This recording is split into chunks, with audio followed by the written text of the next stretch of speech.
श्री कृष्णा दोस्तों, कैसे हो आप। आशा करता हूँ आप और आपके परिवार में सभी खुश होंगे, स्वस्थ होंगे। दोस्तों, आज का वीडियो में जानकारी है, अपने ग्रह खुद ठीक करें, अपना उपाय खुद करें। दोस्तों, सबसे मेन बात ये होती है कि हमारे ग्रह कैसे हैं, ग्रहों की चाल कैसी है। हम चाहे कितना भी कमाते हैं, कितनी भी मेहनत करते हैं, लेकिन उसका जो रिज़ल्ट है वो ग्रहों के पास है। कुछ लोग इस चीज़ को नहीं मानते, अपनी कुंडली, जन्म कुंडली के बारे में नहीं मानते, वो कर्म को प्रधान मानते हैं। लेकिन हम कर्म भी वही कर सकते हैं जो हमारे ग्रह हमसे करवाना चाहते हैं। हम अपनी कुंडली, जन्म कुंडली के ग्रहों के विपरीत कभी नहीं जा सकते। ये एक अटल सत्य है, क्योंकि जब भी इंसान का जन्म होता है तो उस टाइम जो भी नक्षत्र, चंद्रमा, राशि और जिस जिस स्थान पे ग्रह बैठते हैं तो जिंदगी भर वो अपना पूर्ण फल प्रकट करते हैं। हाँ, कभी किसी को पहले कर जाते हैं, किसी को बाद में करते हैं, क्योंकि वो दशा अंतरदशा पे निर्भर करता है और गोचर के ग्रहों के अनुसार फिर फल मिलता है। आज हम आपको एक ऐसा उपाय बताएंगे जिससे कि नवग्रहों में से कोई भी ग्रह, कैसा भी कोई दोष बना हुआ हो, उस दोष को आप आसानी से शांत कर सकते हो और अपने जीवन में तरक्कियां पा सकते हो। देखो, कुंडली में बहुत सारे दोष होते हैं।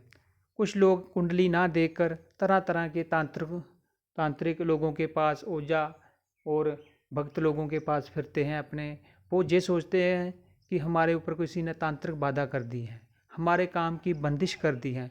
लेकिन होता ये है दरअसल उसकी उस टाइम की उनके ग्रह कुंडली में ग्रह चाल, जहाँ कोई ग्रहों की दशा अंतरदशा ठीक नहीं चल रही होती है। वो अपनी जन्म कुंडली या ग्रहों के उपाय करने के बावजूद उल्टी चाल में चलते हैं, क्योंकि जब राहु की दशा आती है या राहु की अंतरदशा आती है तो वो बुद्धि को इतना भ्रष्ट कर देता है कि इंसान को सोचने का कोई मौका ही नहीं देता। इसलिए दोस्तों, इस उपाय से कैसा भी कोई दोष होगा, काल सर्प, देखो कुंडली में बहुत सारे दोष बताए गए हैं। अब इसमें आपको मेन दोष बताता हूँ, जैसे कि काल सर्प योग कुंडली में ये खतरनाक दोष होता है। इसका दोष बन जाने से क्या होता है कि हर काम में बाधाएं आती हैं। तो फिर आप कोई भी काम खोलोगे, कोई बिजनेस खोलोगे, नौकरी के लिए जाओगे, आपको पहले अड़चनें ही आना स्टार्ट हो जाएंगी। तो बंदा सोचता है कि देखो यार, हमारे पे किसी ने बंदिश लगा दी, हमारा काम किसी ने बांध दिया। लेकिन वो दरअसल ऐसा नहीं होता है, वो ग्रहों की वजह से होता है। फिर एक पितर दोष होता है कुंडली में। पितर दोष जब सूरज के साथ शनि बैठ जाता है, जहाँ सूरज को शनि देखता है, तो जहाँ सूर्य चंद्र गिट्ठा बैठ जाते हैं तो फिर वो पितर दोष हो जाता है। तो इससे क्या होता है कि वो भी कोई कार्य पूर्ण नहीं होना देते हैं। जब भी शादी में रुकावटें आती हैं, व्यापार में रुकावटें आती हैं, तो बहुत सारी सिस्टम होते रहते हैं। घर में सभी इकट्ठे नहीं बैठ सकते, घर के सदस्य सभी जब इकट्ठे बैठेंगे तो लड़ाई झगड़ा शुरू हो जाती हैं। बात कुछ नहीं होती, बिना मतलब के लड़ाई झगड़ा होना, ऐसे ही डिप्रेशन में चले जाना, ये पितर दोष होता है। और भी कुंडली में बहुत सारे दोष होते हैं, अमावस्या दोष होता है सारे। लेकिन अब इन दोषों से क्या लेना, मैं आपको डायरेक्ट आपको एक उपाय बताता हूँ।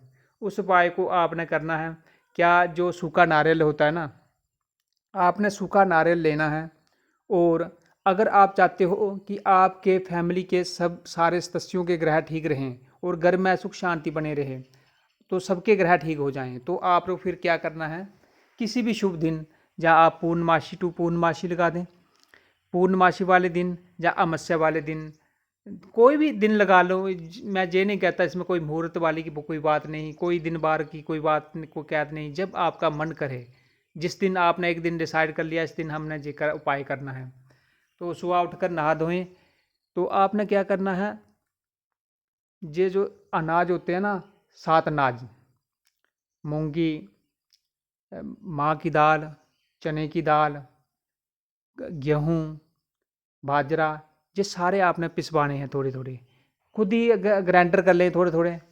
इन सबको ग्राइंडर करके आपने सब ऊपर से उसको काटना, जो वो होता है ना सूखा नारियल, नारियल को ऊपर से थोड़ा सा काटना, काट कर सबसे 3-3 वार थोड़े थोड़े लेके उसमें डलवाने हैं।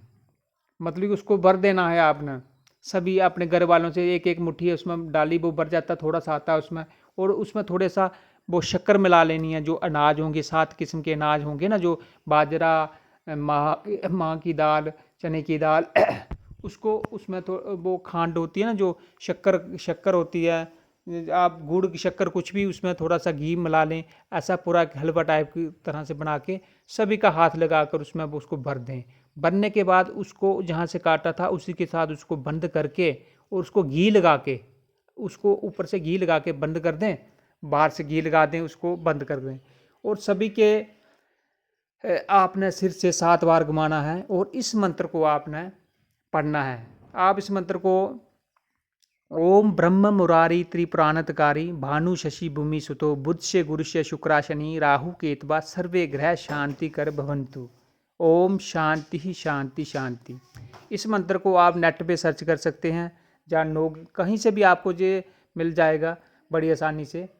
ओम ब्रह्म मुरारी त्रिपुरानतकारी भानु शशि भूमि सुतो बुधस्य गुरुष्य शुक्राशनि राहु केतवा सर्वे ग्रह शांति कर भवंतु। शांति शांति। ओम ब्रह्म मुरारी त्रिपुरानतकारी भानु शशि भूमि सुतो बुधस्य गुरुष्य शुक्राशनि राहु केतवा सर्वे ग्रह शांति कर भवंतु। ओम शांति शांति। 3 बार मंत्र पढ़ के घर के जितने सदस्य हैं सबके ऊपर जो 7 बार घुमाकर और मत्थे से लगाकर 3 बार छुआ के मत्थे से लगाकर आपने इसको लेकर, आपने कोई पीपल वृक्ष हो, अगर आपके पास पीपल का वृक्ष नहीं है तो आप किसी अगंत स्थान में इसको खड्डा खोद कर दबा दें। आपने जो हर पूर्णमासी या हर अमावस्या को करना है। इससे आप जब 3 पूर्णमासी या 3 अमावस्या को आप करना स्टार्ट कर लोगे तो आप एक ही बार उपाय करने से आप देख लेना कि आपके घर में कितनी शांति है, और आपके जो बिगड़े हुए कार्य हैं, जो जैसे कि हर कामों में अड़चने आ जाती हैं, तो किस तरह से वो कार्य बनना स्टार्ट हो जाते हैं, आप खुद ब खुद हैरान हो जाएंगे। आपके साथ एक दैविक शक्ति, ऐसा चमत्कारिक घटनाएं घटना शुरू हो जाएंगी। ये आपने 7 बार करना है। मतलब कि अगर आपने पूर्णमासी को आरंभ किया तो पूर्णमासी टू पूर्णमासी आपने 7 पूर्णमासियों को करना है, और अमावस्या को शुरू किया तो आपने 7 अमावस्या को शुरू वो करना है। कहना का मतलब ये 7 बार। मैं तो कहता हूँ ये उपाय हमेशा करता ही रहना चाहिए, क्योंकि कितने पैसे खर्च होते हैं। थोड़ी थोड़ी एक बार आपने 100 ग्राम दालें पिसवा ली, 7 दालें होगी तो 700 ग्राम होगी। उसमें आपको 700 ग्राम में शक्कर आप आधा केजी मिला लें, थोड़ा सा कोई 50 ग्राम घी मिला लें, हैं। सबको ऐसे थोड़ा ऐसे उसको अच्छी तरह हाथों से हिला के पूरा एक मिक्स कर दें। और सूखे नारियल में कितना सा मटेरियल आ सकता है, ज़्यादा से ज़्यादा 50 ग्राम। मतलब कि अगर एक बार आपने जेल लिया तो 700 ग्राम मलिया आपका कितना देर तक चल सकता है। इसमें ज़्यादा कोई खर्चा नहीं है। अगर आप किसी पंडित को घर बुलाओगे तो कितनी दक्षिणा देना पड़ेगी, और आज राहु का जाप करवाओ, आप शनि का जाप करवाओ, आज उसका जाप करवाओ। इस तरह से आप अलग अलग तरह के उपाय करवाते हैं, किसी तांत्रिक के पास जाते हैं। इस उपाय करने से कोई भी तांत्रिक बाधा भी आपके घर में नहीं रह सकती। ग्रहों का उपाय तो होगा ही, साथ में कोई भी नेगेटिव एनर्जी नहीं रह सकती, पितर दोष नहीं रह सकता, कोई भी कुंडली का दोष ए से जेड तक सारे इससे आपको राहत मिलेगी। राहत। तो मेरा कहने का मतलब ये है कि आप ज़्यादा तंत्र मंत्रों के चक्रों में ना पड़ें, अपनी जन्म कुंडली के ग्रहों को भी देखा करें, तो समय समय आने पर इनकी शांति करवाया करें, क्योंकि इनमें बहुत ताकत होती है। जब तक किसी के राशि अच्छी है, बलवान है, ग्रह मजबूत है, तो उस पर कोई भी तांत्रिक बाधा नहीं हो सकती। तांत्रिक बाधा कब होती है? ये भी कुंडली में जोग होते हैं, जब उन ग्रहों का मैच होता है तभी तांत्रिक बाधा, जहाँ आपके घर पर कोई नेगेटिविटी एनर्जी आ सकती हैं। उसके बिना आपके घर चाहे कोई उल्टा भी हो जाए तो आपके घर पर कोई भी ऐसी नेगेटिव एनर्जी या कोई भूत प्रेत नहीं आ सकता। जब किसी का बुध नीच राशि में होता है, राहु नीच राशि में होता है, तो ऐसी संभावनाएं बनती हैं। नीच राशि का राहु अष्टम घर में बैठ गया तो इस तरह से तंत्र बाधा होती हैं।